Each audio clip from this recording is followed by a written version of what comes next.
first the haunted farmhouse and are transported inside of a bed in a room where there is a man who is screaming about some evil that is trying to take over his body from another dimension. You ask him what happened, but he only keeps on saying that someone is using a magic spell that has been passed down through generations that allows them to use the bodies of others. He also says that this person isn't human because they can walk through walls and such. You leave the bedroom and talk to the farmer next door, who seems very interested in hearing your story as well. The farmer tells you how two people came into the farmhouse today asking for directions to the old house nearby. One was an old woman dressed like she used to be alive.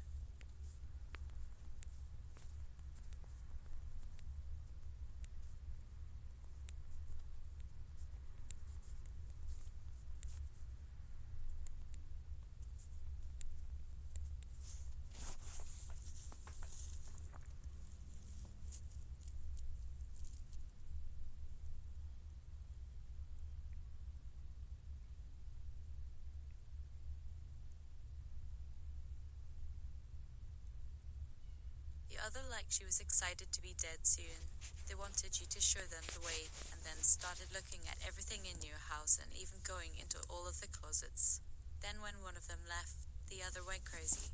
She ran outside, screaming about being possessed by demons or something and about killing herself right there at the doorway. Everyone thought it was funny, so we had dinner together with her before taking her home. I'm glad I didn't have to spend much time alone with her though. That sounds pretty creepy. Do you think it's a ghost? Paula. Maybe, but I don't know. It could be anything. Ew. Well, if it is a ghost, do you think that it will hurt me?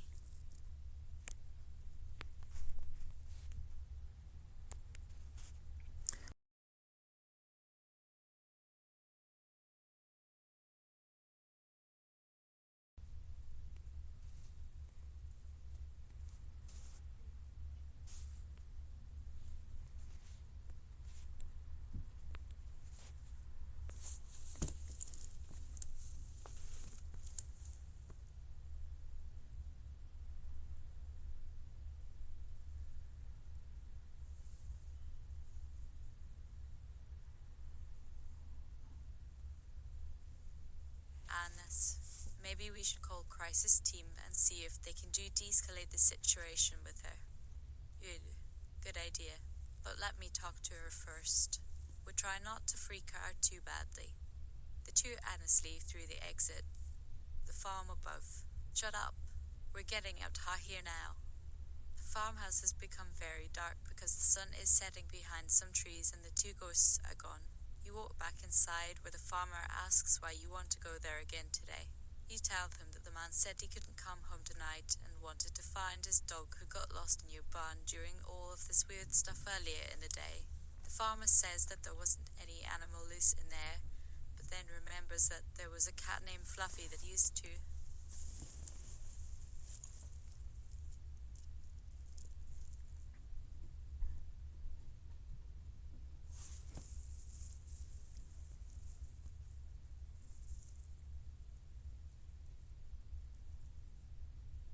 Live there years ago. He tells you that he never saw the thing after that, so maybe it's still there, but it's probably better just to stay away from the barn for a while until things settle down a bit. So we watched the sunset together outside instead. After dinner, we both take a nap before going back to the old house next door. There isn't much time left, but we have plenty of food so we can make a last meal. I'm hoping it won't be my last one ever though. It's almost nightfall when we get there and look at everything through your camera phone. You start with the bedroom because the walls were already broken apart and shattered by these two women and because the floor was full of holes like they tried to.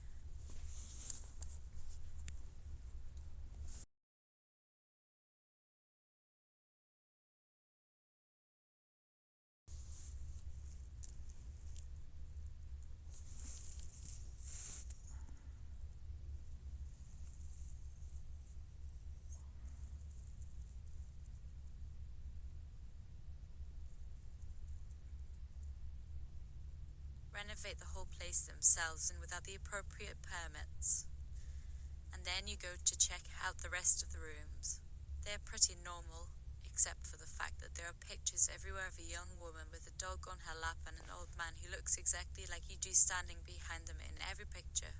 The farmhouse is filled with all kinds of trinkets that remind you of this dead couple.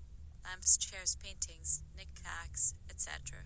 When you leave the room, you find that you've lost track of the time. It's too dark outside to see anything anymore, so we have no idea what time it actually is now. You decide not to waste any more time here tonight and head home as quickly as possible.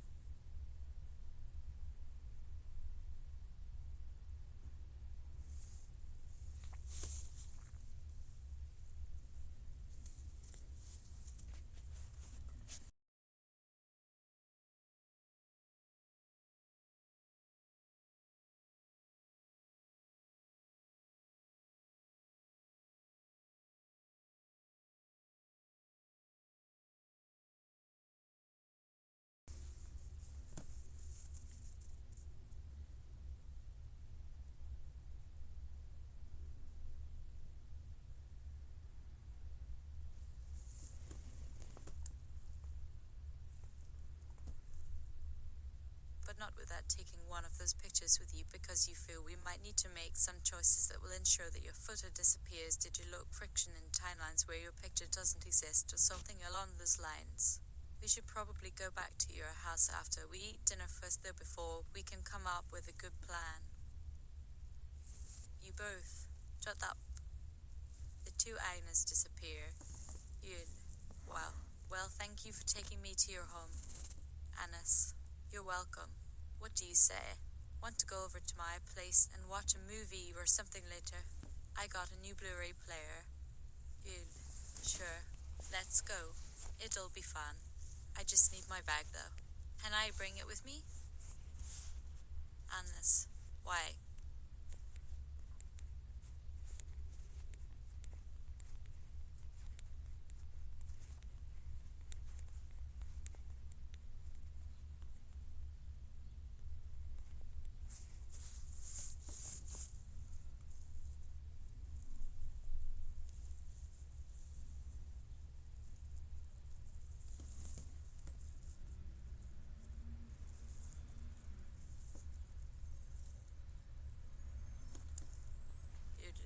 In case we have sex, I want to change in clothes. Annis, no problem. Now come on, let's hurry. I want to get back before dark. Okay, but what about the dog? Are we going to leave her at home again? Annis, well, it's getting late already, so if she doesn't have somewhere else to sleep, then it doesn't matter, does it? Besides, there's always the farmhouse next door that we can use as a shelter until tomorrow morning. You and Agnes are transported inside of a bed. After spending time together, you both decide to take naps before returning to your house. After waking up, you walk out into your backyard and check things over once more before leaving your house.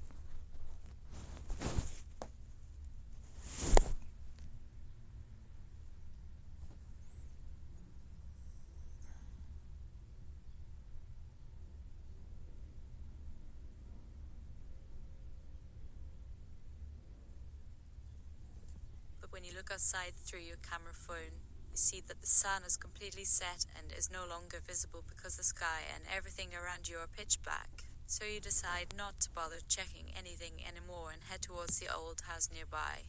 You don't want to be stuck here in complete darkness for any amount of time either though, so you stop by your house first just to grab something useful from it, like some water or maybe a flashlight or something.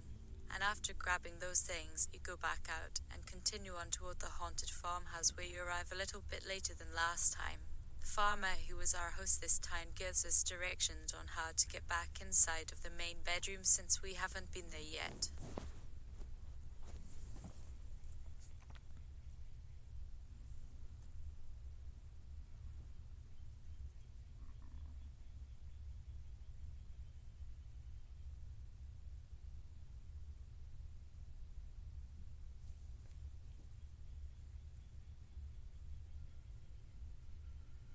He also asks if you've heard from anyone in the other rooms besides him. We tell him that we didn't hear much of all except a few noises at night, but nothing else really. The farmer, that's good. I'm glad no one came inside today. Yun. What if someone does come tomorrow? Falma. Then we'll have to kill them again with these axes we're hiding in case they do show up. You both. Shut up. The two Agnes disappear. Agnes. Okay, let me finish telling you what happened when my friend went into the barn for some reason while she wasn't supposed to be alone anymore.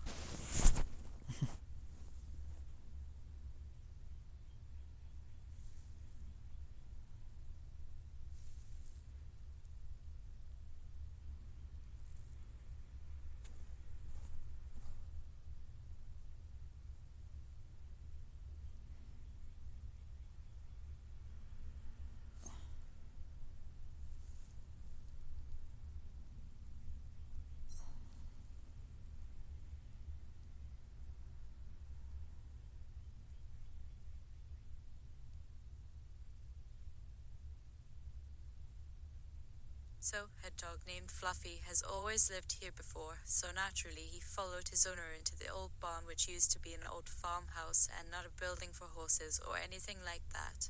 And it is pretty big too, so there were plenty of places for both of them to hide for quite a while without being noticed by anybody. But as soon as the door opened and closed behind them, the dog started barking and jumping around like it had never seen a human before. My friend was scared at first, but then after hearing its cries of joy and happiness over having been reunited with another living creature, she became more comfortable and eventually was able to pet him on top of all of this other stuff that was going through her mind.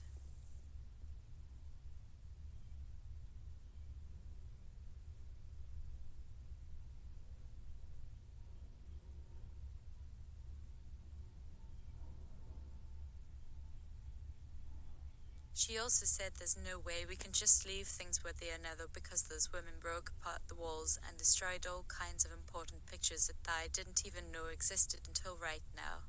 She's worried that they'll find their home again one day when she least expects it if we don't take care of these photos somehow. So my advice would be to have her look for any others that might still be here in your house. We could go back inside together later tonight and do something about them, as long as you promise to bring some snacks with us too. Maybe if you come back here tomorrow, the ghosts won't be in such a hurry to attack us again.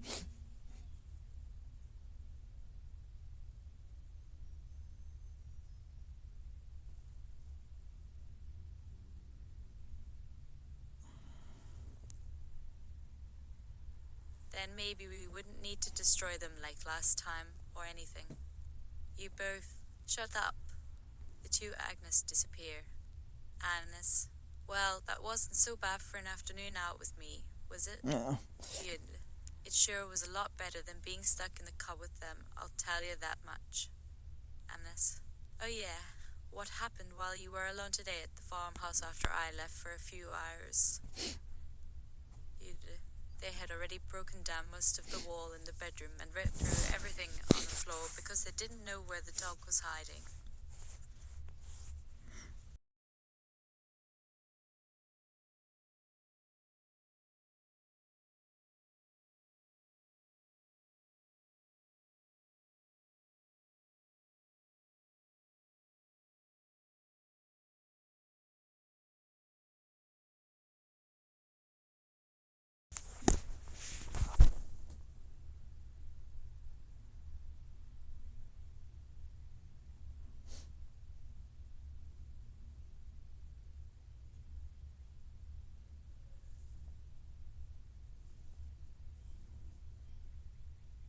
I would tell my proton pack, and I made good person that has both of them, and I contain them, and they're in my little container that I need to go back to the office and put them in a thing like upscale toilet, and then they are safe, but they never came out of that fight, and I got rid of those two evil ghosts, and now it is night and time to sleep because this day was crazy and stressful and fun, though very different from when my friends went inside, and they've been sleeping all morning until just now since we have to be ready to leave soon.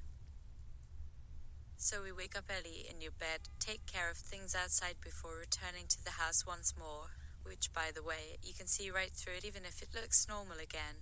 After getting some food, water, and other supplies, you head over to Agnes' place, only to find her father asleep on his couch, so you decide not to bother waking him up for a while.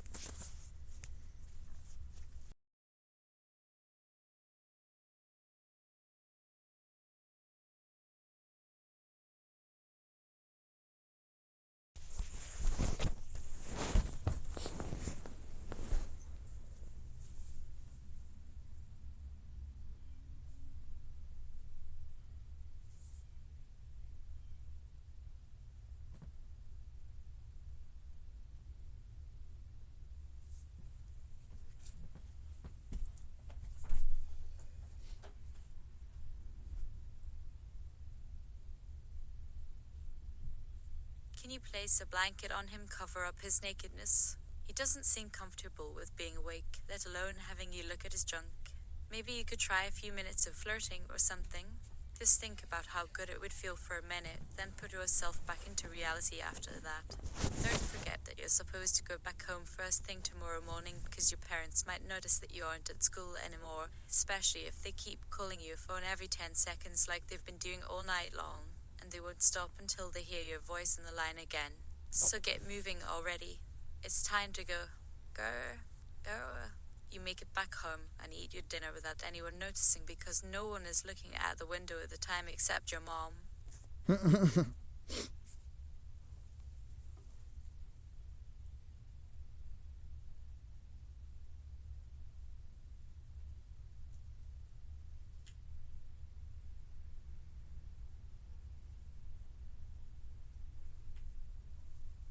Who happens to be inside the bathroom, and she'll probably be there for quite a while. Then you call her and tell her where you've been all afternoon, even though it is really late and even later now. She seems very confused and asks why you were gone so long but doesn't say anything else other than goodbye. You both shut up. The two Agnes disappear. Agnes, well, I'm glad you didn't run off somewhere tonight like last time. Now we can have our fun in this house. Good. Sure. Let me just check my email real quick while we're here before bed. I know how much you love those pictures of us having sex, so I want to show them to you again if that's...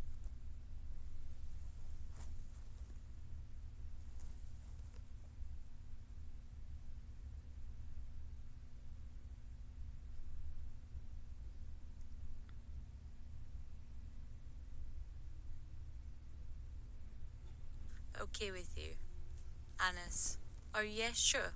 But if they're as good or better, then they need to be destroyed immediately. Otherwise the ghosts will come back to life when they see these photos like they did earlier today. We don't want that to happen, do we? So make copies of the best ones first thing tomorrow morning and then delete the originals from your computer. Do you agree to this plan?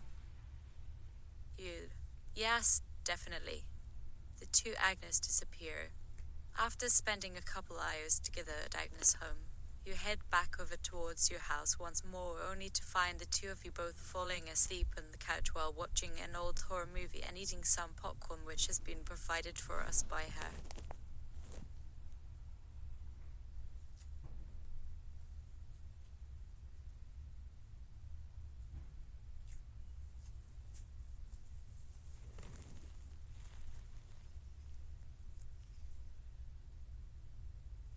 Dad, who is still passed out in his chair next door. It's not long before he wakes up though, but at least now he won't bother you anymore until you leave, since he's obviously too drunk to remember what happened after you left last night anyways. But so it seems. After going inside and grabbing all kinds of stuff including weapons, tools, food, water, supplies, etc., you go outside one final time before making your way into your house once again. You grab everything that's in your backpack and get ready to travel. And just like last time, you can feel something behind you even though you can't see anything because there isn't anybody or anything around except for me, so I'm right here with you no matter where you are or how far.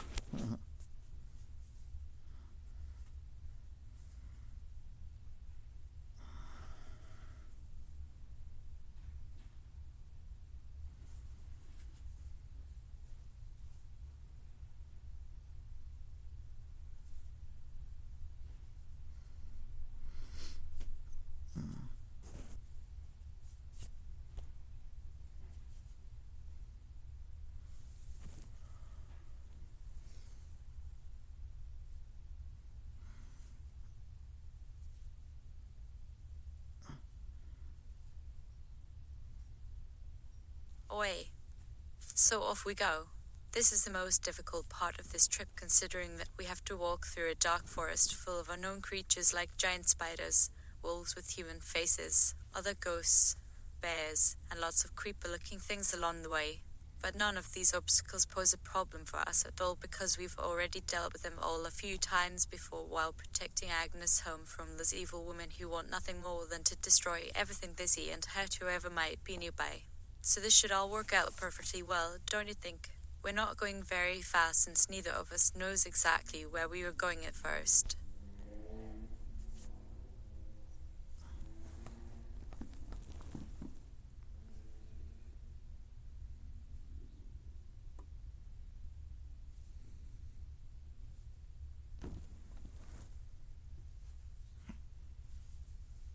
In fact, it feels like we're taking a step forward every second or two only to realize that we were actually going backwards all along, which means we could potentially get lost in an instant if something doesn't happen soon. Luckily it does, because you notice a light coming up in the distance as you turn around after looking back behind you once again just in time to catch your friends on the move right in front of you. Agnes from behind. Hi. Good. Hello? Agatha and Abigail both. Oh, hi. The three Agnes disappear. You look around some more but can't find any sign of the four girls anywhere.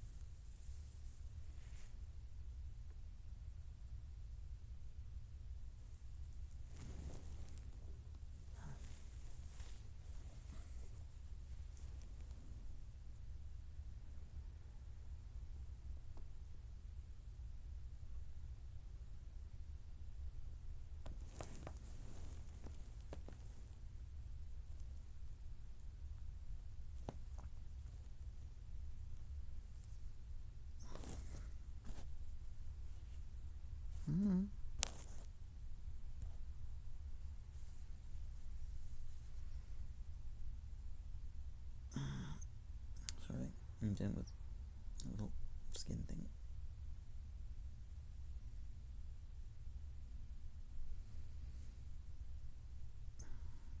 Then suddenly one of them appears right next to you and says, "Oh, hi." She's been here the whole time. It seems like she got turned invisible when Agnes disappeared, so I didn't even know about her until now, and there is no way for me to talk with her since we are still talking through my head instead of using our mouths like normal people would do. So let's just leave things as they are and go over everything we did together today and what we're supposed to do tomorrow. But first, how many pictures are we going to destroy? You ask.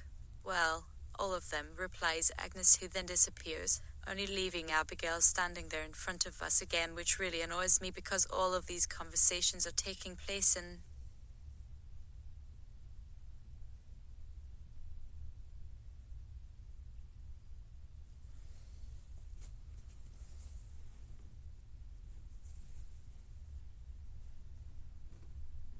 my head, not between our faces directly in front of each other. And why am I going backwards again? This sucks.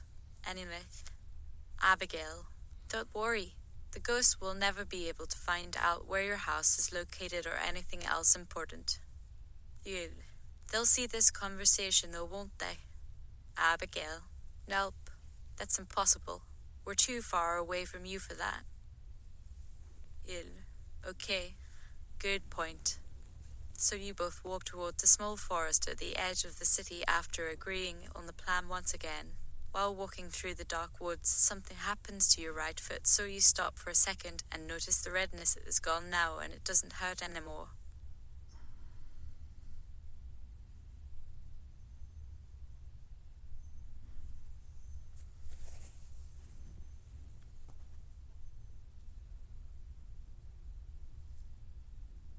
What was happening? Oh yeah, those two evil girls had bitten your feet and made them turn into ice so they could hold onto your ankles while you were running and then use the frozen parts of your legs to drag you down if you ever fell and also slow you down, which would give them more time to catch up with you and make fun of how stupid you looked as you stumbled and flailed your arms around like an idiot in fear.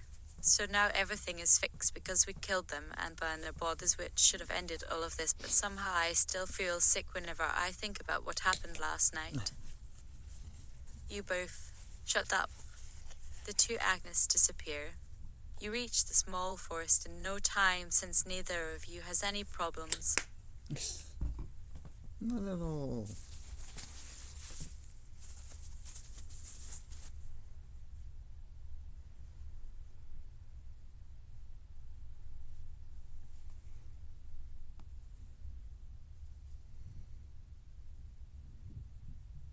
Moving along quickly at this point, you walk over to the clearing where there are only 4 trees that appear out of nowhere right next to each other, just sitting here waiting for us to cut them down. There isn't anything else here though except for a couple dead animals and plants that I guess died from lack of water or something. It's not long before you hear footsteps coming closer and closer behind you, so you start looking for somewhere else to hide until it feels safe enough to stand back up again. But instead, a single woman appears right on top of you without saying a word, so you both duck down and then sneak off through the woods while hoping she won't follow you anymore, because she'll definitely ruin everything if we keep seeing her everywhere we go like this. Single women.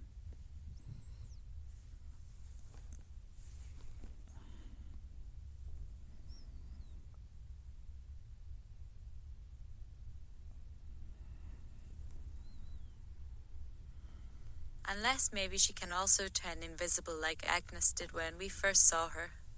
So after making our way into another forest nearby, it starts raining heavily as we finally decide to stop and take shelter under one of the trees, which doesn't seem very strong considering how much rain is pouring down on its branches already, but hopefully they will be able to hold our weight since we're too big to fit inside anyway. Now let me tell you about all those scary creatures that are lurking in the shadows, watching us closely as we wait out the storm together in silence. So many wolves with human faces, giant spiders, bears, etc., are still out there hiding in the dark.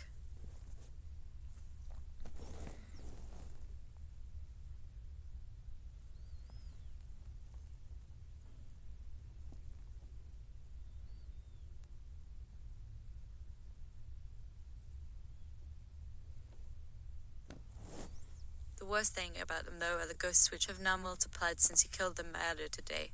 They are probably waiting for us right outside the tree trunk where we hid, you think. But just as soon as you make this realization, Abigail appears from out of nowhere once again right next to you while shaking her head at your stupidity and laughing loudly right before vanishing again right afterwards without saying a single word or anything else other than goodbye. Agnes from behind. Hi. Dude. Holla. Agatha and Abigail both. Oh, hi. The three Agnes disappear.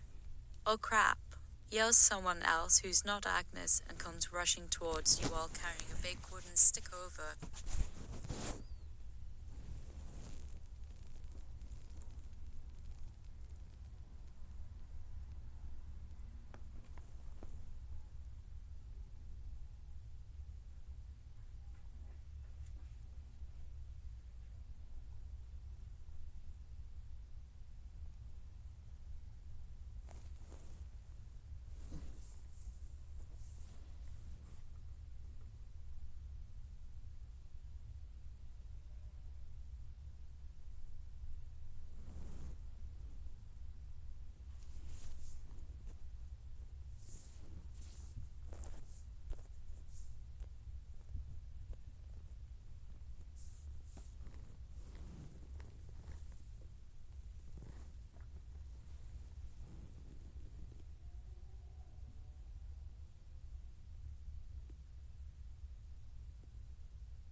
Her shoulder. Someone. It was me. I swear. You turn around and notice another one of those evil girls coming along with her friend. This is so annoying because these two will ruin everything if they get any closer. And why can't we talk like normal people do? That would be much easier, but instead it looks like we have to wait until one of them gets close enough for us to see their faces in order to have a conversation with them directly in front of us. What happened to being able to just talk with our voices without seeing each other in person first anymore? Why is this all happening to us now when we never had to worry about this kind of stuff before?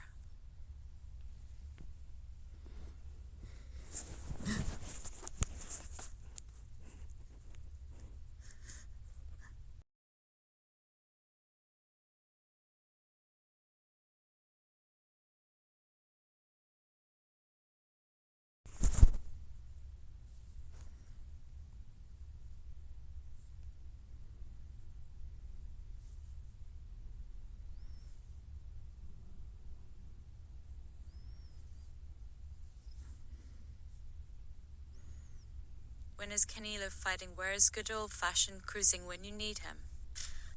A woman in black suddenly appears right on top of you before you have time to react or even move out of the way, so she hits you across your face as hard as possible with her fist. You try to hold back her blows while trying to catch your breath at the same time since you were knocked off balance by its sudden impact. But before you know what's going on next, you're looking down from above and noticing how you've already been taken care of and killed, which makes you wonder why I didn't hear anything happen at all. The last thing you remember thinking was what's taking her so long. Then something came flying towards me and hit my head really hard, and everything went blank after that.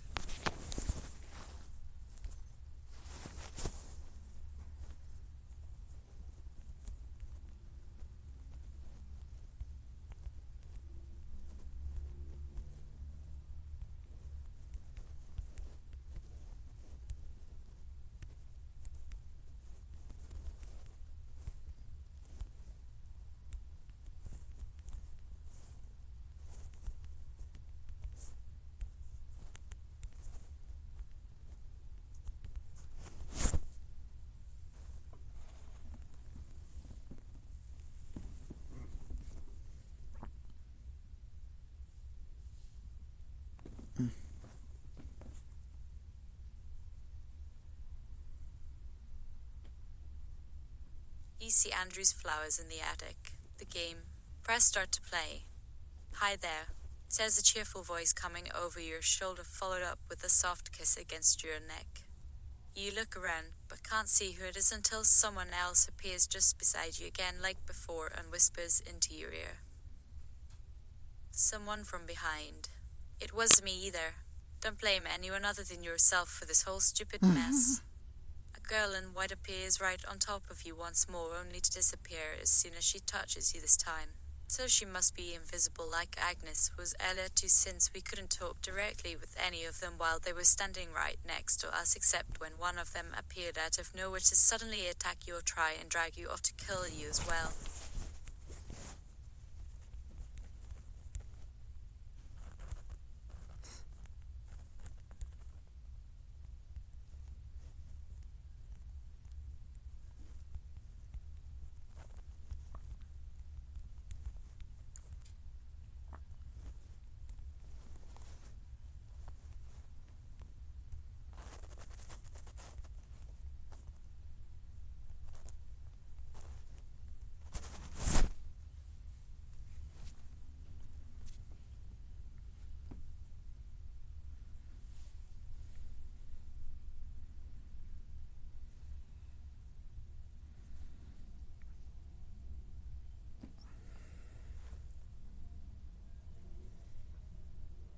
Does Avik Andrews first need to be hash medued? Or do girls not want to take risks anymore because of what happened to all those male writers who got accused without evidence? I'm confused. Suddenly another girl appears from out of nowhere, which makes you realize that all these women are appearing randomly now, and even if they don't actually show up in front of our faces, they still manage to sneak up close enough so that their voices can reach our ears instead. You're really starting to hate being forced to listen to all that whispering. What is going on here? Are they trying to trick me into thinking I am talking to two different people at once like they did in my dreams last night, but using their actual mouths this time around rather than just words coming through my mind like before?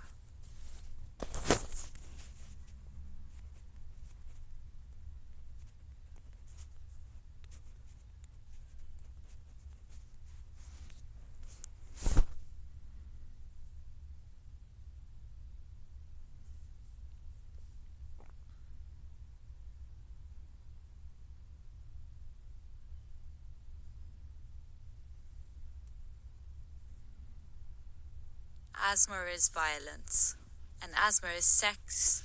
In fact, it's a whole lot more. The human brain has been wired this way since ancient times. When you look closely, everything starts making sense. Your friends aren't ghosts after all, but evil creatures pretending to be your dead family members in order to manipulate you into doing things for them, while also manipulating you to forget what happened whenever something goes wrong.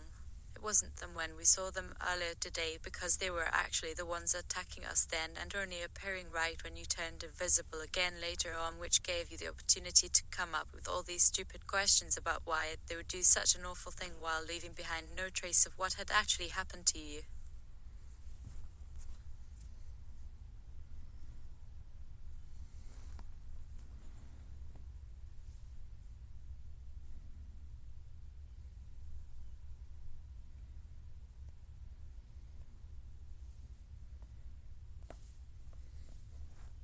So how many of these girls were there watching us during our entire journey here together? Why didn't any of them bother telling me anything important until now? They must have seen that I was still too confused and vulnerable to make a sound decision myself, so they decided to let me struggle along without ever saying a word or even giving me a hint as to what's going on. A woman appears from out of nowhere this time before disappearing just like everyone else does. She's holding a long wooden stick over her shoulder that's very similar to the one Abigail brought earlier before suddenly slamming it down against your back hard enough for you to cry in pain, but not before she's already vanished away once more.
You know, if you bitches put half the effort over my surprise B-Day party than you expend gaslighting and blaming me for my own rapes, we will be closer to each other than we are now. You don't even need to talk through your mouth at all anymore because I can feel your thoughts. How is anyone supposed to enjoy life when people around you keep making everything more difficult instead of easier? What kind of person wants to be friends with someone who keeps putting up walls all the time? When did we start treating friendship as something meant for children only? Do I really deserve to live with these kinds of people? Shouldn't I rather spend time alone where I am safe? Is that too much to ask? Am I asking too much of you? If so, I'm sorry. It's been great being your friend. I hope this ends soon. Please stop attacking me.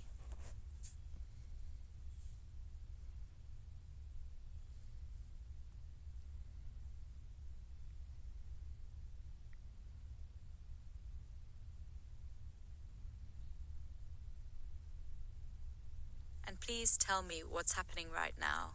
Don't leave me in suspense like this forever.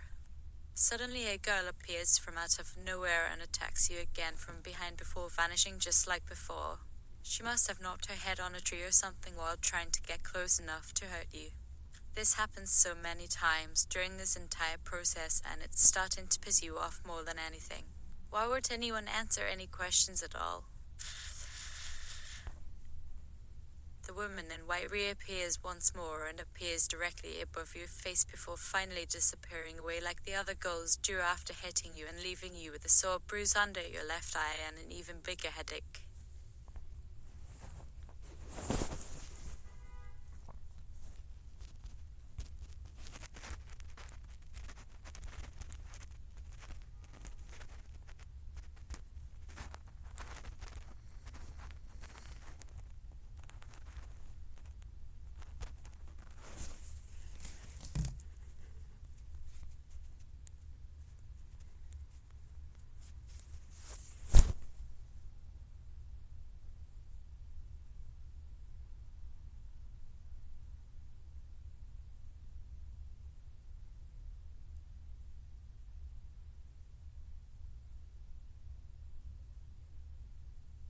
You resolve to beat the shit out of the next person who approaches you, no matter who she is or what their intentions are at the time, because I don't care anymore.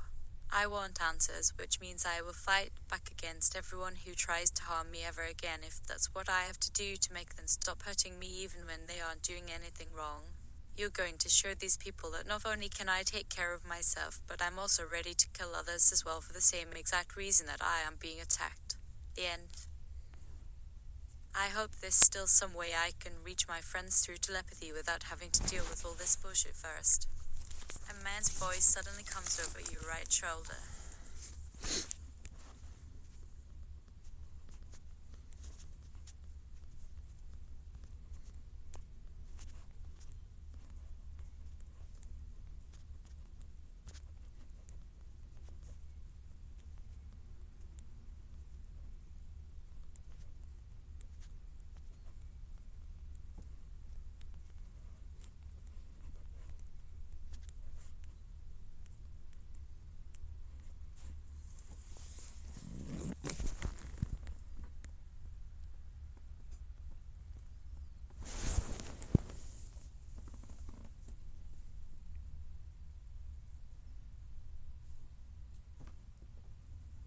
Turn around and take your clawed fist into his eye, screaming no.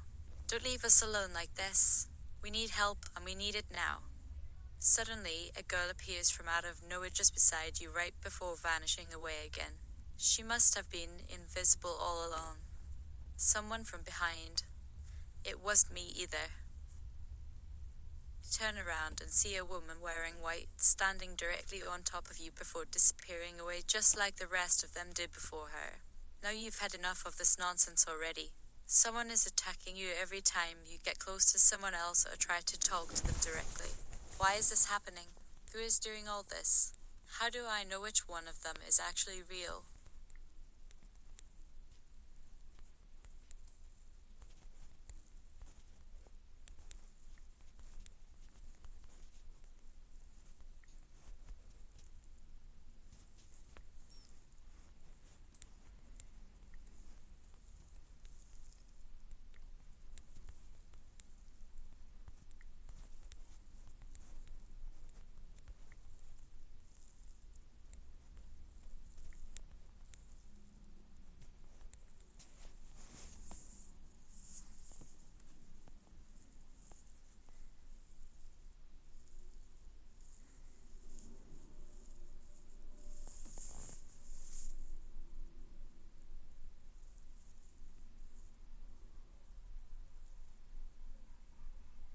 The girl appears again and you grab her. She starts to scream as you bash her face into the curb. You hear bones breaking while blood gushes everywhere. You're so angry right now that you don't care about any consequences anymore. You're going to show these women that they won't be able to trick or bully anyone ever again after what happens next. This is not funny at all. No? These are evil people trying to ruin my life over nothing but because I can't control how I react when they attack me without warning in person. So why should I let them treat me like some kind of victim instead of an actual human being with free will who decides for himself if he wants to accept such treatment from others? That's exactly what makes a man strong, isn't it? A weakling is never allowed to have his own opinion, am I correct?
You rip the G-Goss girl's heart out and proffer it to the sky. Am I right? Who else would want to kill me? The voice screams through your mind. A girl suddenly appears from behind you. She was obviously hiding around here somewhere until she felt safe enough to jump out and try and attack you again. You turn around and see her just standing there looking confused. What the hell happened? Where did all the women go? Did they leave you alone or something? Are they really gone now, or do you think we might still be under some sort of spell that makes us forget everything that happens during these attacks? Girl from behind. Who are you talking about? You're crazy. I've been watching this whole time.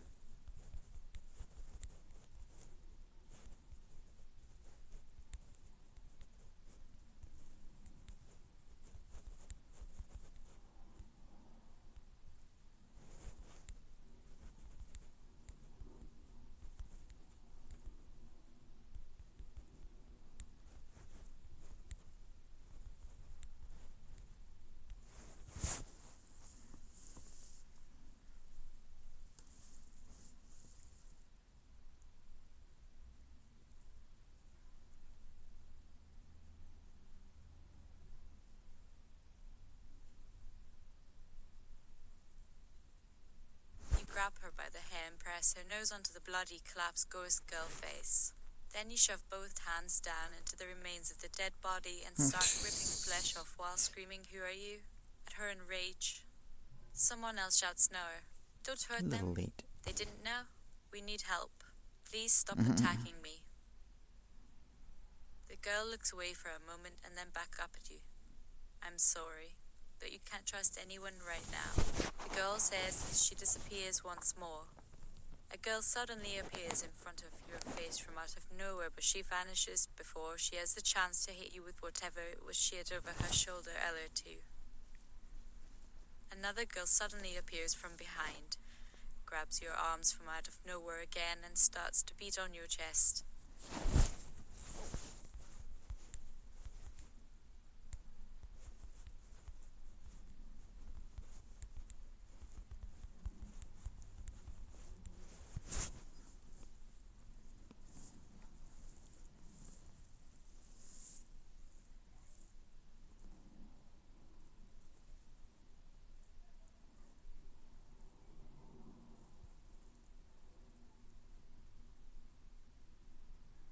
You put both your thumbs through her eyes. The pain is intense yet strangely satisfying to you. Her screams fade into the distance quickly. You keep walking forward until another woman who's wearing white appears from out of nowhere behind her, just like all the other girls did so far, and hits her head against the concrete sidewalk hard enough to cause her to collapse into unconsciousness. She falls limp into your legs, which causes you to fall down onto your knees in a matter of seconds after that. You hear something crack beneath you while feeling your bones pop in various places due to the shockwaves generated by the impact. It takes some time for everything to return to normal again, even though there's no physical pain involved at all, because what happened here actually hurts inside. Like, pain doesn't hurt inside the body? What? Thinky pain?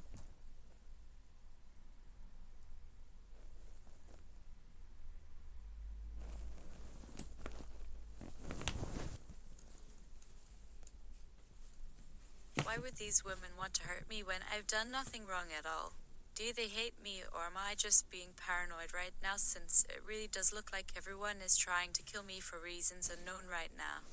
Is it possible someone could have attacked my friends without their knowledge somehow? The girl wakes up and gets back up on her feet again before vanishing away once more as she tries to attack you one last time. You grab her by the throat and throw her body forcefully over your shoulder so hard it slams her head against the concrete sidewalk again. She starts to cry and beg you not to do this, but you ignore her cries and start hitting her with your fists again until she stops moving altogether.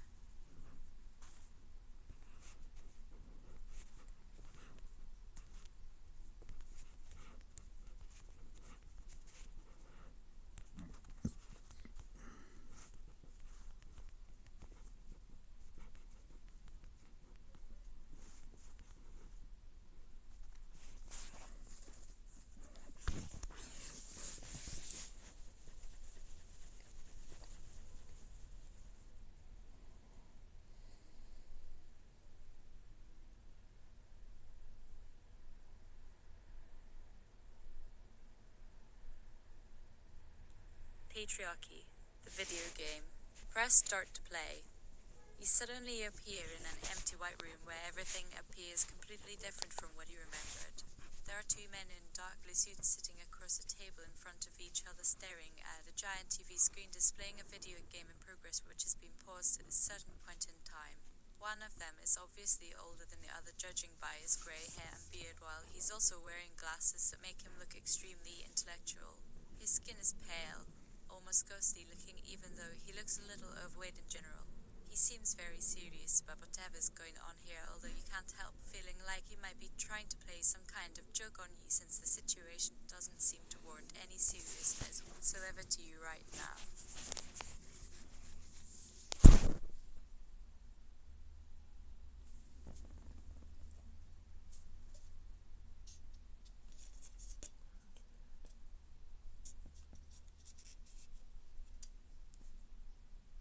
Then again, this could simply have something to do with the fact that everyone else who had appeared to try and attack you already left as soon as they were done attacking you, so perhaps this is all part of their plan to scare you into leaving too. The younger man wears much less clothing compared to his partner in crime, except for one thing. He's wearing an incredibly tight black t-shirt with nothing but his bare torso visible underneath it, which makes his muscular chest muscles appear twice as large and impressive than normal, because this isn't just an ordinary shirt or anything. This must be some kind of magical item which is allowing him to look a lot more buff than usual, which means it must also allow him to feel stronger than he usually would, which in turn allows him to use magic without.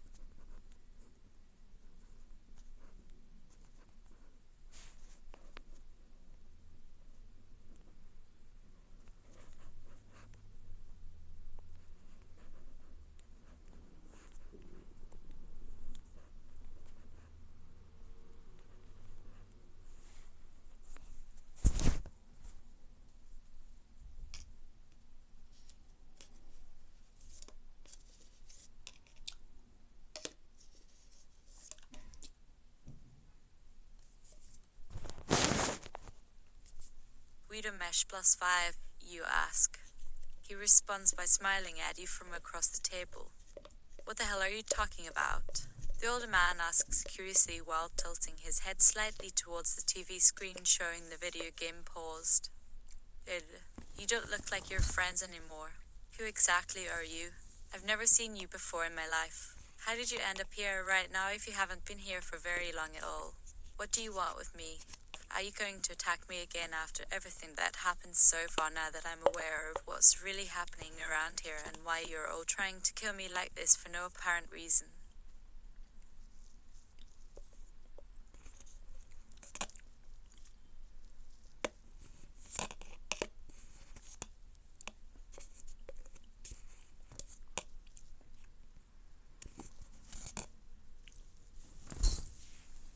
Is there anyone else who's willing to talk to me for once instead of just attacking me all of a sudden and then disappearing away again afterwards for no discernible reason other than to scare me into leaving them alone forever and ever, since they apparently hate and fear me enough to do this to me even though we have absolutely nothing to do with each other and never met before?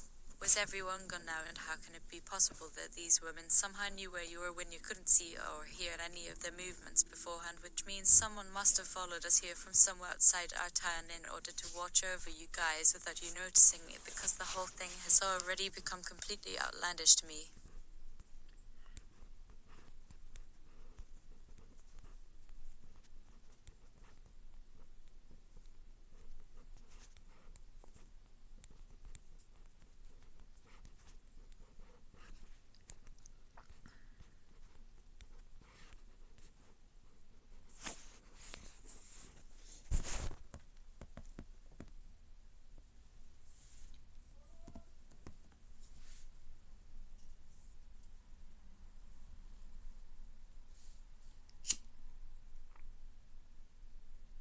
You grab the younger man's muscular balls and squeeze. Answer me, you demand as you begin strangling him with both hands. Ah, stop that. You're hurting me, the young man responds in pain. The older guy stands up while holding his head in one hand and staring at the TV screen in front of them. Then he suddenly starts to laugh hysterically. His laughter sounds somewhat hollow too, like there is something wrong with his lungs, but this doesn't bother him at all. It's actually quite disturbing for some reason, although you don't feel anything towards your own body right now, since all of this feels so surreal compared to what's happening around you for no discernible reason whatsoever. Is this all a dream?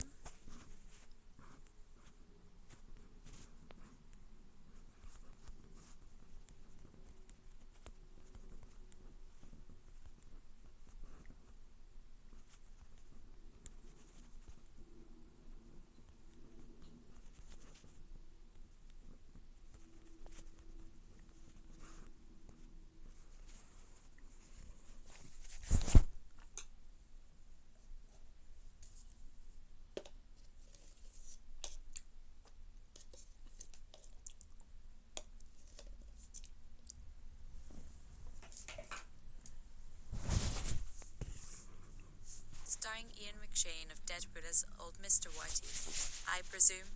He asks sarcastically, pointing at the character on the video game display now. Well, isn't this a nice surprise? Looks like we have ourselves an interesting player here for once. Who might you be, sir? Who are you talking about? You demand in shock and confusion as the younger man begins to struggle again beneath you. I'm sorry, did someone ask you a question? Or am I not supposed to speak here and just listen only and take notes? Just trying to get the hang of the rules of our little group therapy session before things start, that's all.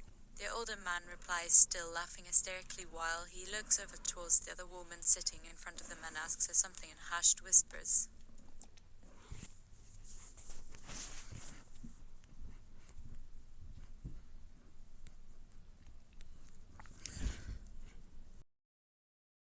Those laughs were genuine.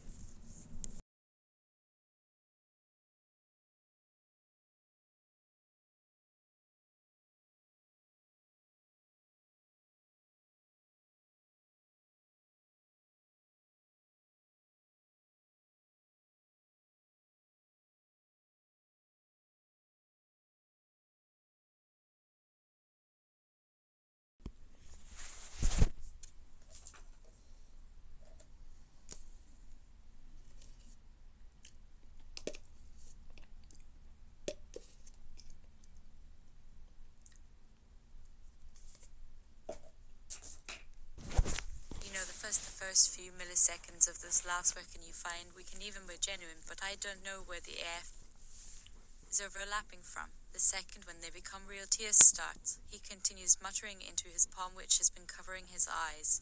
There's no such thing as time or space anymore. Why do people always think these things are so important? Time is nothing more than a collection of moments with no significance attached to it. There are no physical laws left. And yet we try and apply logic to this madness. It doesn't make any sense at all. He suddenly shouts at himself, causing everyone else to look up at him curiously for a moment before going back to what they were doing before he started shouting like that. What kind of game are we playing anyway? The older man then asks the young man again, who's currently still struggling beneath your hands.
Squeeze harder, I'm for him, or I've got Rocky Mountain oysters to cook tonight. You want some? They're good too. The younger man laughs nervously while looking away from you. Why don't you tell us how you ended up here, my friend, Ham? The older man asks while staring down the younger man across the table from you both, while still wearing his same expression from earlier now that you've seen it twice in a row. Who is this guy? I don't remember ever seeing him around town before either. Is this his house? Why does his skin appear so pale if he has been living in this town for very long at all? And why is he dressed so differently than everyone else right now? He looks like a total weirdo.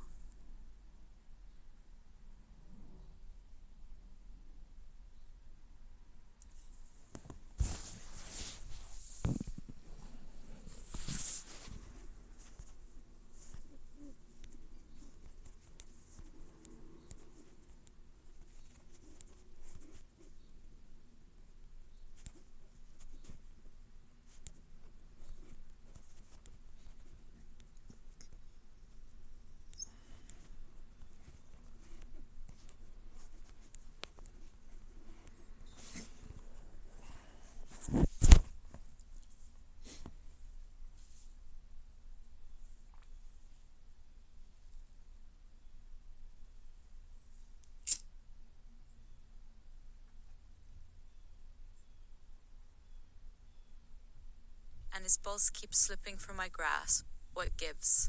This is starting to get annoying as hell. What are you two talking about anyway? And what did this other woman just say when she whispered something into her palm and then held her hand over her eyes? Why were those words even said aloud to begin with? Why was there another person watching me all along? Does everyone here hate me, or am I being paranoid again? Where's everyone else gone? How can these women know where we are unless someone's following us from outside the town, because I have never been here before in my life and they've also never seen me or met me before. There must be some kind of conspiracy against us going on here, since I've noticed everything happening around me doesn't make any sense whatsoever for no reason at all.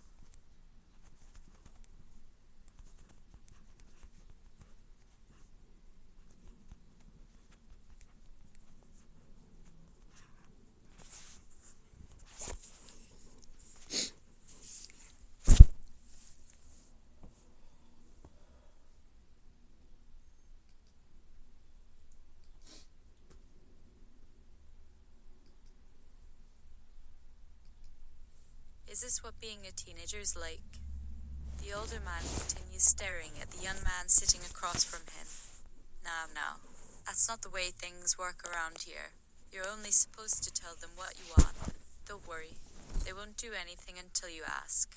Or are you one of those who thinks they deserve to be treated better than everyone else? Who is he talking to? Why is he looking at me like that? And what did you just whisper to yourself like that? And why am I suddenly so afraid to lose control of my body now?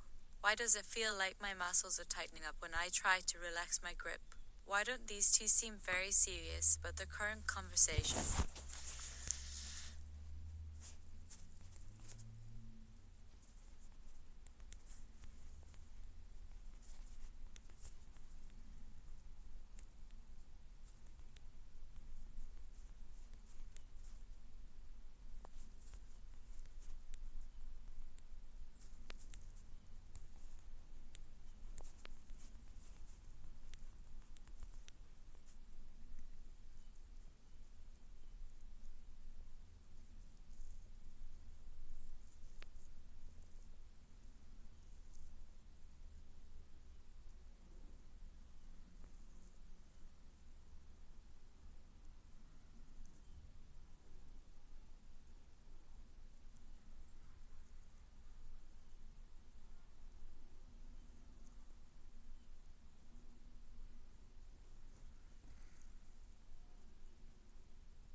aren't you aware that I've been squeezing his balls for the past 2 hours?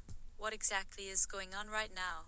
Why is this woman making strange hand movements towards her palm again? Is she trying to cast some kind of magic spell on us? Do you guys know something about me that I don't know myself? What should I say in order to get these people off our backs and make them stop attacking us and leaving us alone forever because we have nothing to do with each other? Who's the widow here? Well, have you figured out how to answer my question yet? The older man asks curiously while still staring at him. I'm waiting, he says as if he's genuinely interested in whatever happens next.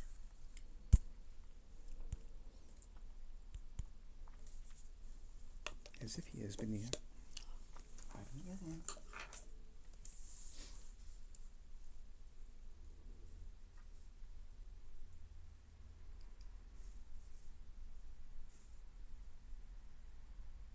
get it. No, but am willing to talk. So please let go of my friend. Good, good. The older man answers happily. Then he stands up from his chair. Why don't we start over then? We're all here together now after all. Why don't you tell us why you came here tonight?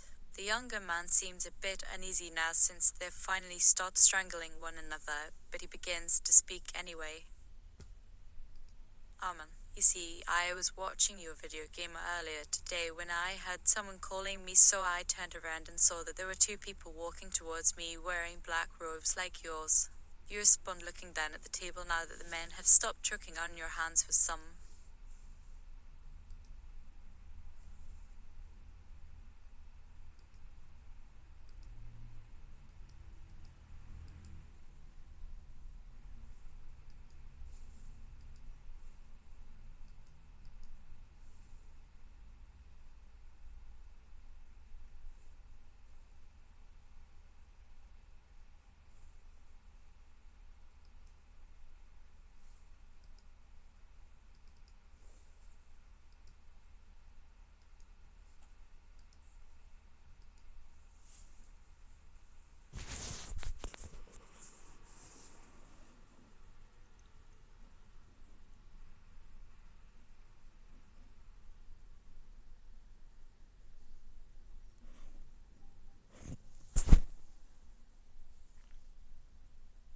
Reason or the other.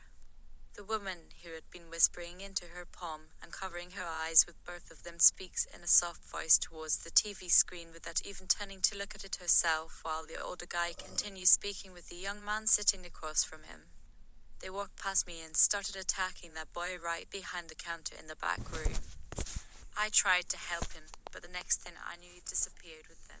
And then those women attacked us as well and ran off just as fast as they could as soon as we showed up here, the older man says while shaking his head slowly in confusion as he looks at the younger man before continuing to speak once more.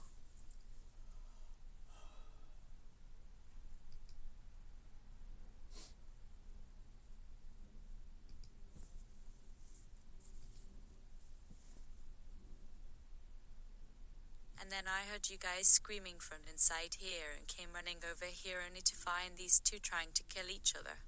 I'm afraid we're not quite sure what's going on here, but hopefully you can tell us where this boy went. The old man's tone changes abruptly upon hearing about the younger man vanishing. Oh dear, what has happened to him? Where did all three of you go after that? Are any of you injured? Are you alright? He asks, looking at everyone else around the table now, including you. The young man responds, looking away nervously. I think it would be best if you let me explain. Of course, the older man replies happily.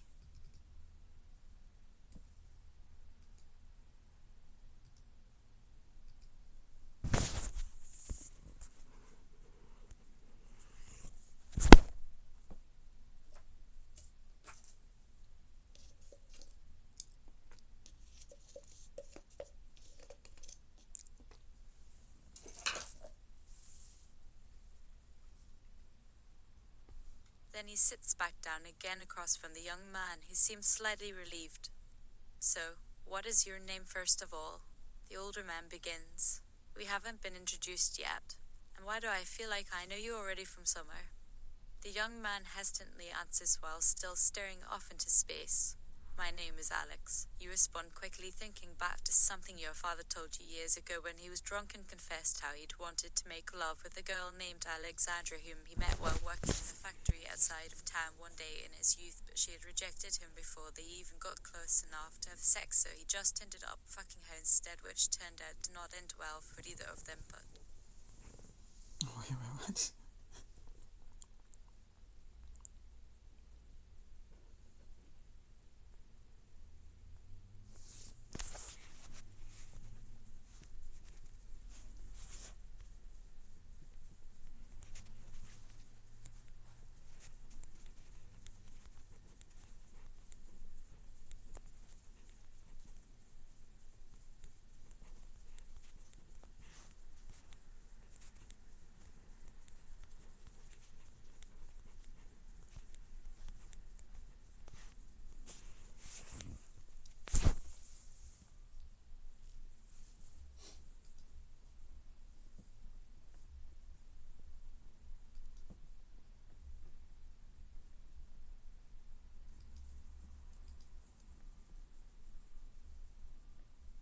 Alex, can we turn this back to me?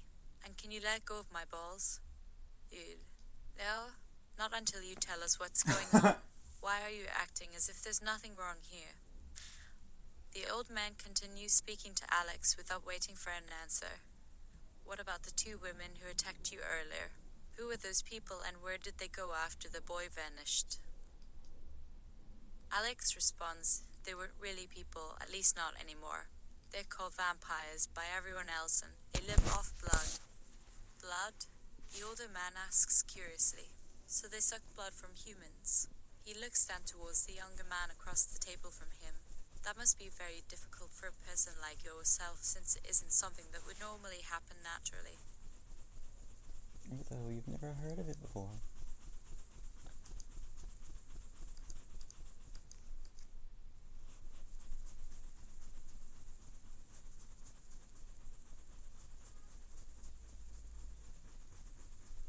You see, the older man says while looking back up at him, you aren't a vampire. You may look a bit different from most people around here, but your kind is just as human as mine or anyone else's. Your eyes open wide in surprise before you ask in a panicked voice, what the fuck do you mean I'm not a fucking vampire? Everyone around you seems to suddenly get quiet while staring back at you with blank expressions on their faces. You feel someone take hold of one of your hands now. You quickly glance over to see the young woman still sitting next to you in her chair holding onto you tightly, but you don't even have time to think about why she might want to do that before the old man standing behind her.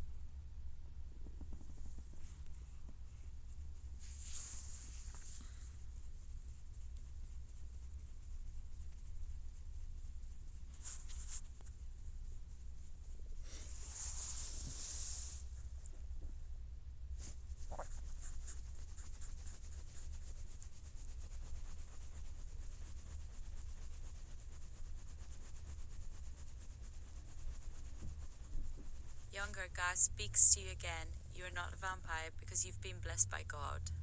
God? You respond surprised by what he said. Why did that name come up all of a sudden? It makes no sense whatsoever for any reason or another.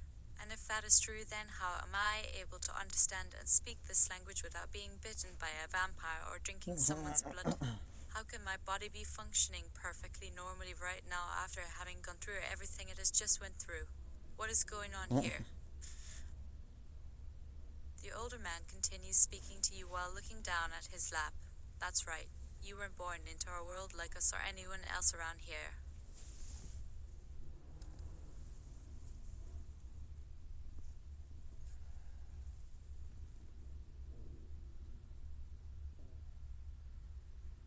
He says while continuing to stare at the table in front of him as he responds once more. Instead, God chose to create you from nothingness. There was never anything there before you appeared on the scene one day, just suddenly appearing out of nowhere one fine morning. Wait, hold on a minute. Where the fuck are you getting your information about me if I wasn't even around before coming to this place? How does that make any sense at all for any reason or another? Now tell me, why were the women trying to kill you earlier when they saw you walking towards them? The old man asks calmly while still staring at his lab. You look away and remain quiet for a moment, thinking back over everything that had happened so far today.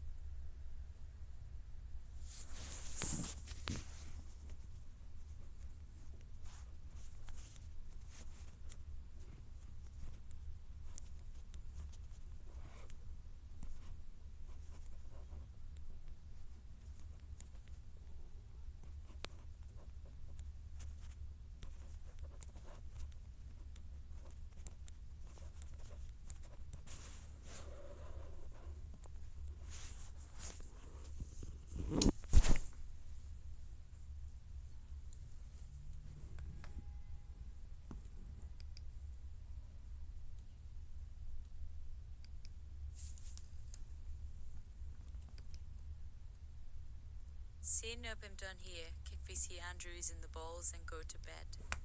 I think it's time we all went home now. You respond quickly, looking up at everyone in the room who seems somewhat confused by what you've said. The woman sitting next to you across from Alex reaches her hand into the bag she's been holding onto and pulls something out of it which begins floating up above it with a strange blue glow surrounding it, as well as two small holes on either side of it. She then raises both of them in front of your eyes as the young man looks on in curiosity but remains silent. After only a few seconds of watching you stare at the object before realizing you're actually looking right into one of the girl's nostrils, it suddenly vanishes as if someone flipped the switch on it.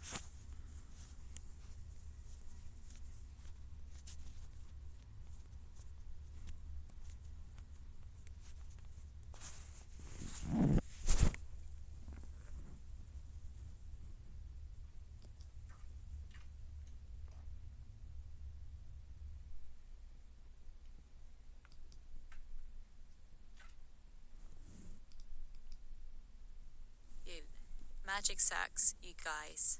I don't know how else I can describe this.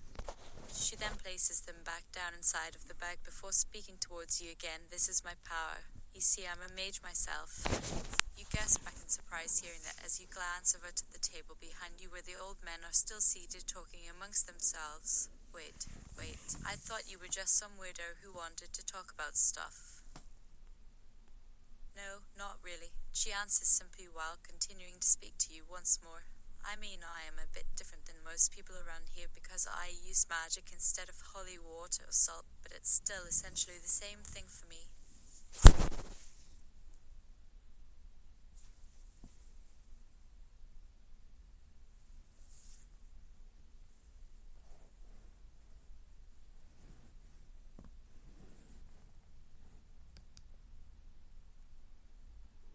You look up at her while she continues to hold onto her nose with both hands. It's hard though, since there's always a lot going on around us all day long and even after we go to bed. You've got things like vampires and other creatures out there killing each other, so you have to be very careful whenever using your powers. Oh, well, why don't you try putting something away now, and then let's all get home. The older man asks while looking down at his lap again.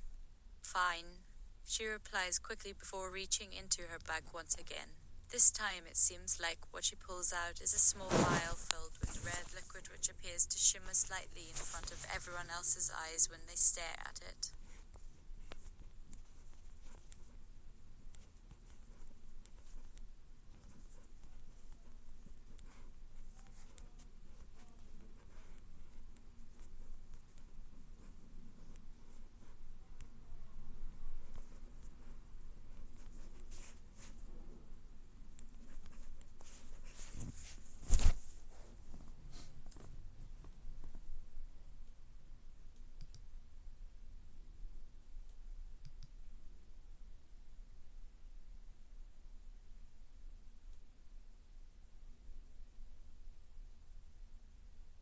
You grab the bottle and drink the whole thing. Bye, bitches, you say.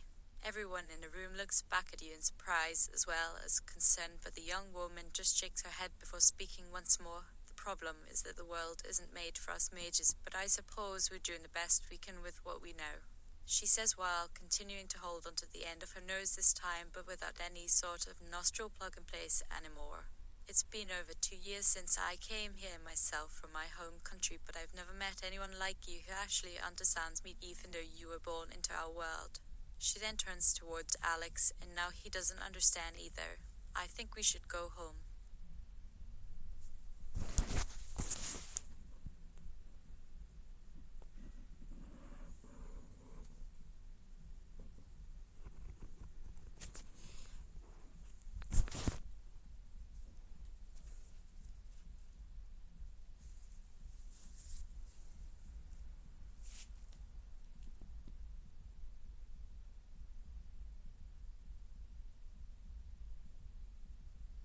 You grab the bottle and drink the whole thing. "Aye, bitches," you say, but that only makes the woman next to you laugh in amusement, as if she had been expecting that response from you all along. Then she begins speaking once more. "Do you remember how I told you earlier about the boy disappearing right behind the counter?" "Yeah, I was watching him die just as I thought I'd found someone who could help me find my father. I'm sure you know this already, but he left us here for some reason or another, but is yet to come back for us.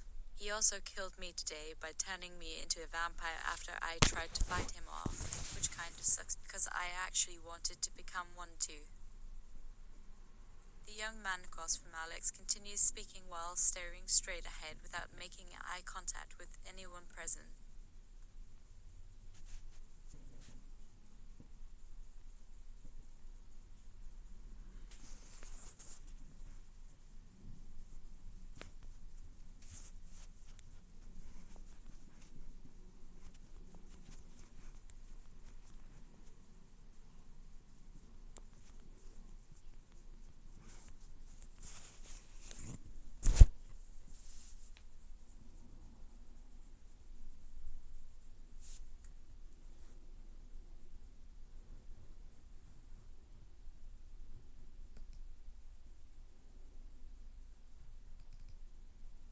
The effects of the liquid.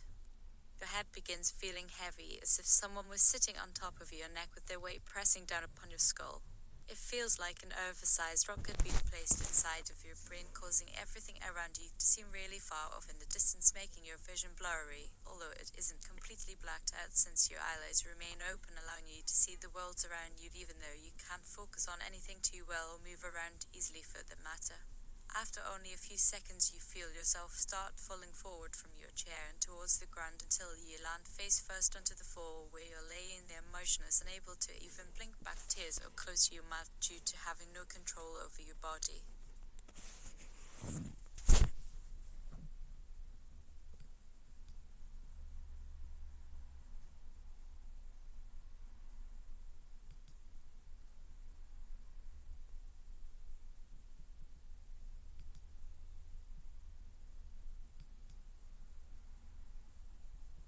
"Thank God," you think to yourself.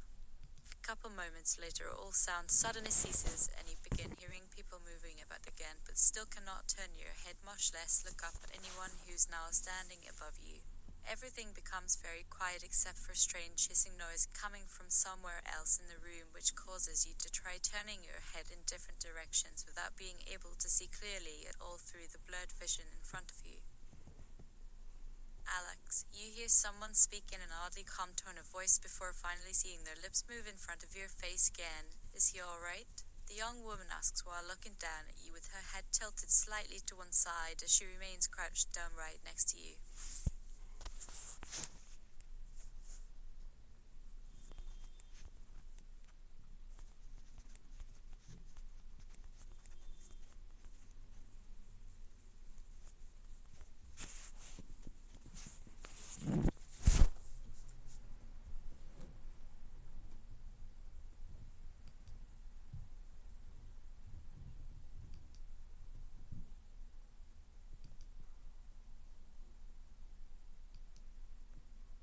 Let go. Head towards the light. It away. You then feel hands lifting yours off of the floor, holding them out in front of you just inches above the ground, as if someone wanted you to reach out towards something. Your eyes begin to slowly become clearer, and after only a few seconds you manage to take a look around the area. Though not entirely sure what is going on anymore, you're still unable to do anything more than blink a few times since everything has been so fuzzy and blurry lately. noticed that there are several other people here who seem like they've also regained some of their strength and ability to move, but none of them really look like anyone from this place before, and many have completely black skin.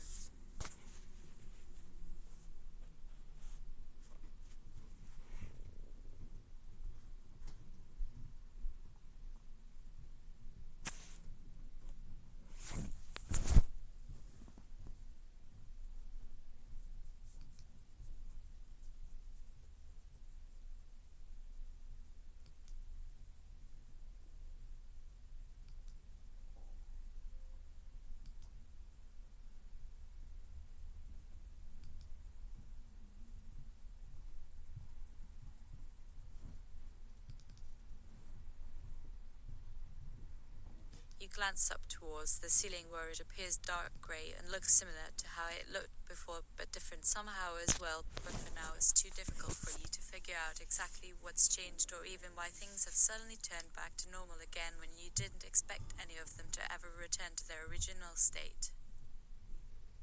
The man speaking to Alex says it seems he's alright now. Oh good. The young woman responds while standing up straight again. He'll be fine in time for him to leave with us soon enough anyway.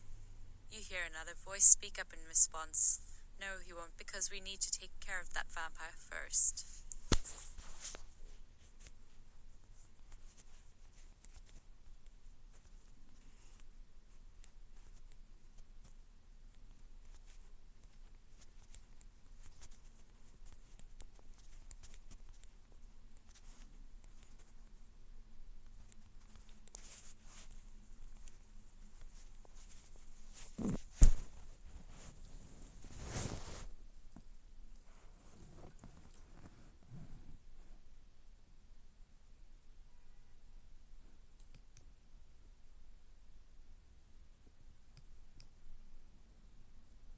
Just leave me here, I don't care about you. Leave me alone, you say. That's not possible anymore. Not after all that happened today. We must dispose of this creature quickly so that nothing like that will happen again. And I mean quick. What do you want from me? You yell in frustration. All I did was try to protect myself and my friend. Why should that matter so much to you? We're not here for you. You see, we don't give a fuck what happens to you. You can stay if you like, but as long as those other people are still around, there's no way that they'll allow you to go home like this and lie the rest of your life free as you please. You'll never be able to return to where you came from.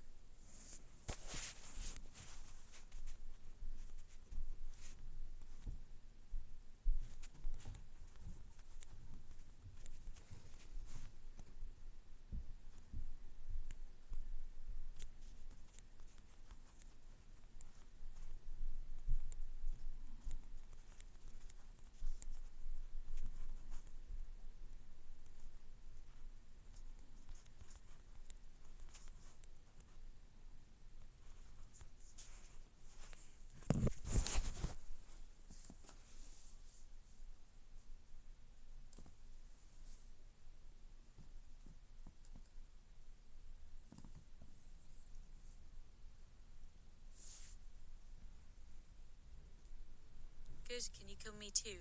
I just want to leave this story. Why does everyone have to keep talking about it, and why am I even being forced to deal with any of this shit at all when all I wanted to do was study magic with someone who might be interested in doing the same things I enjoyed doing? You look over to Alex while saying these words while she remains silent, which makes her appear somewhat frightened. The man standing behind him continues speaking up. It looks like he's coming along with us all right now. He then turns towards you before addressing you directly once more. No one is going anywhere with anyone unless I say otherwise. What do you think you're all fucking trying to do anyway?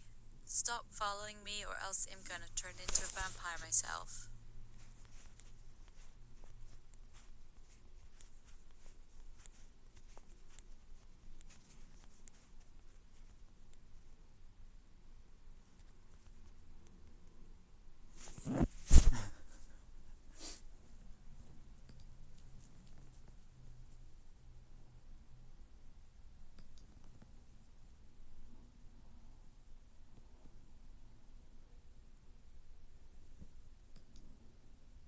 instead you leap off the cladded down body of yours, causing everything around you to begin moving again as if some kind of spell had been cast on you, allowing you to finally stand back up straight, but unable to move much beyond that. Your vision clears completely after a few seconds, as if your eyes were suddenly reopened, as well as hearing sounds become clearer as the other people continue walking around and talking amongst themselves. You see that the room isn't quite as dark as it was only moments ago either, as there are several windows located in different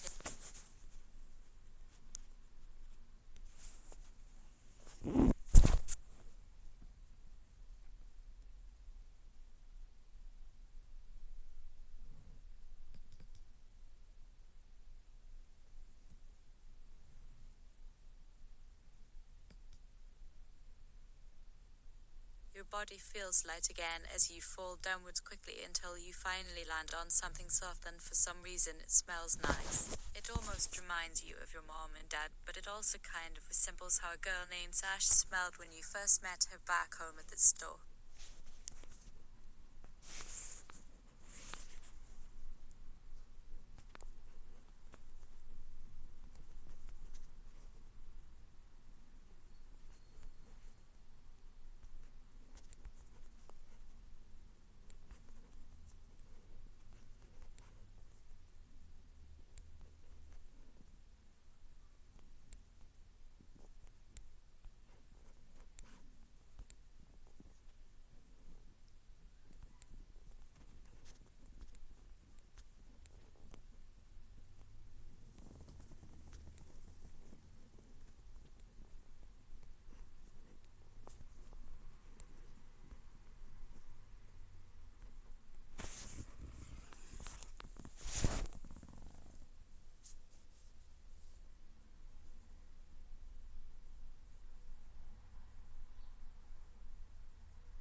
Avoiding everything soft and leaning into pointy.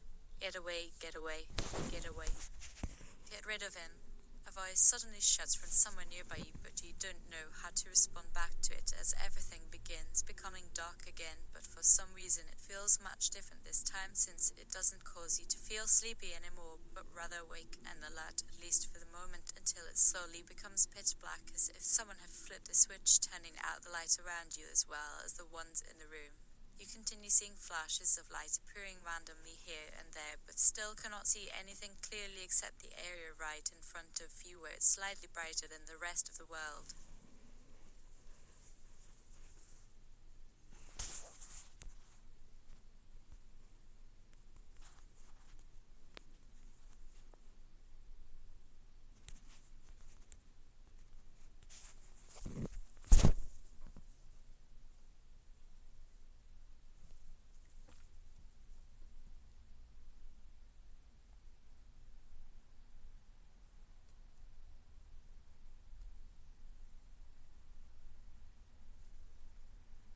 The end or the end.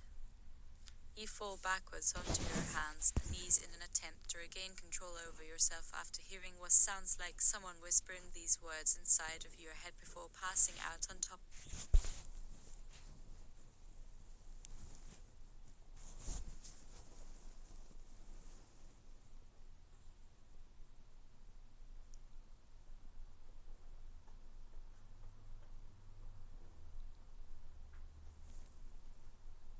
The end or the end. You hear a strange sound similar to someone choking, followed by someone gagging before being able to breathe properly once more. Everything starts coming into focus after only a few seconds, while feeling yourself begin moving downwards. Then a very familiar sensation strikes your face, causing you to blink rapidly in surprise before opening your eyes to find yourself standing on top of what appears to be an empty parking lot at night with no one else around. I thought I would have been home by now, you say aloud before looking over to Alex, who is staring back at you silently from his spot just outside of the car that was parked next to yours. We need to get going. You add quickly as you open the door and hop inside. It smells like pine trees and something sweet.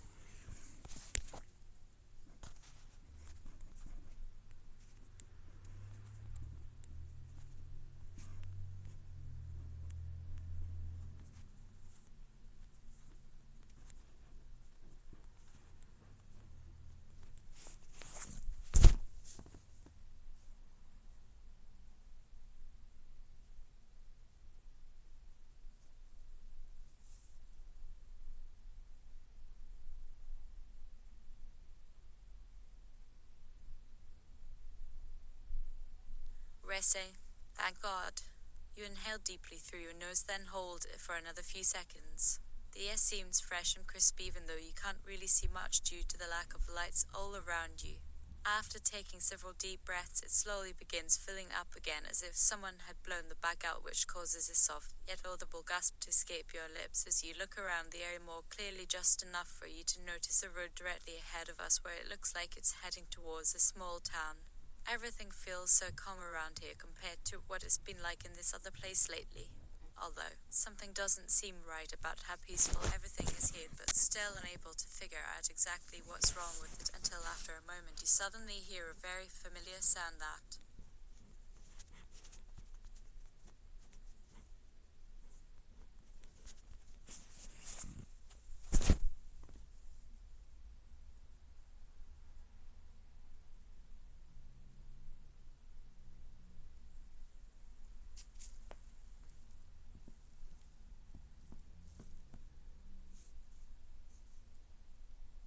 let the racing course through you. Makes your whole body shiver in disgust before immediately feeling nauseous once more, making you lean back into your seat while clutching onto something within the center console for support.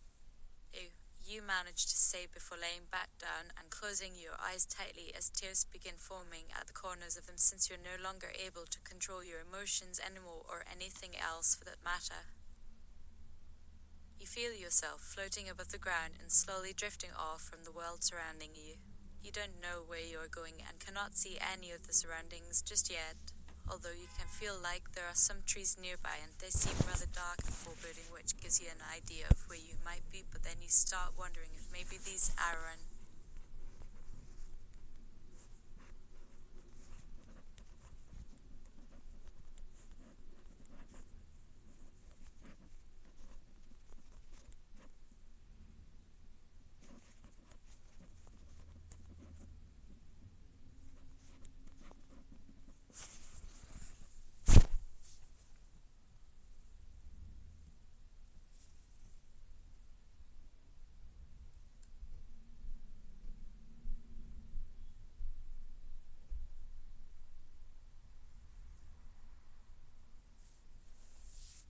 Take a shit before your afterlife begins.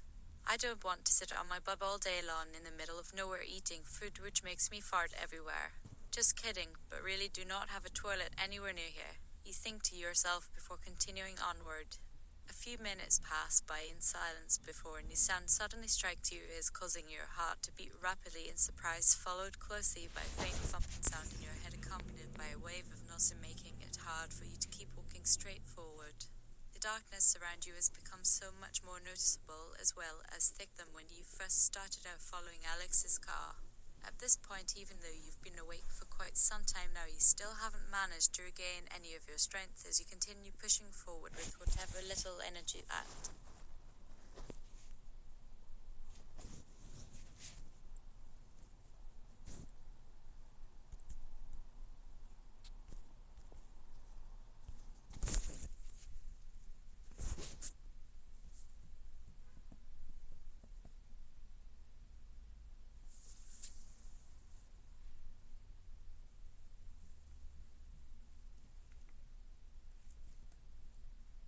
That you had left within your body.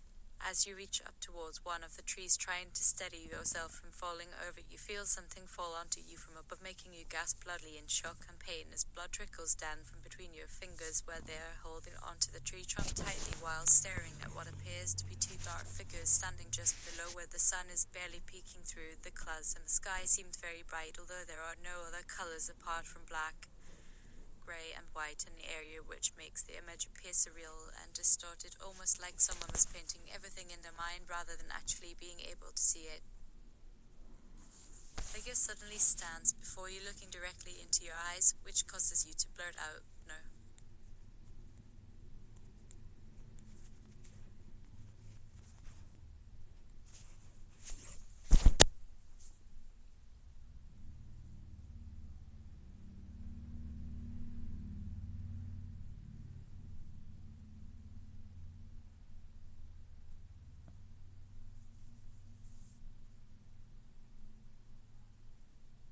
Moral of the story: it doesn't matter if a person dies young or old, but instead only matters on how you lived.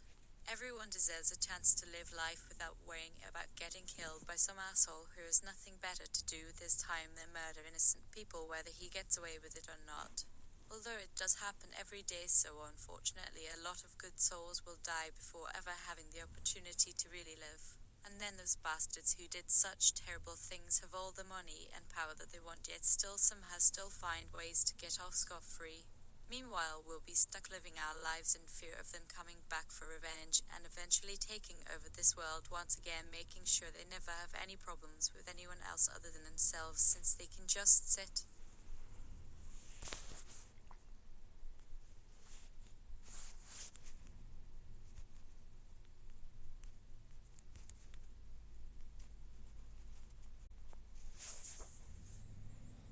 Alright, that's it. I'm done. I don't want to do any more.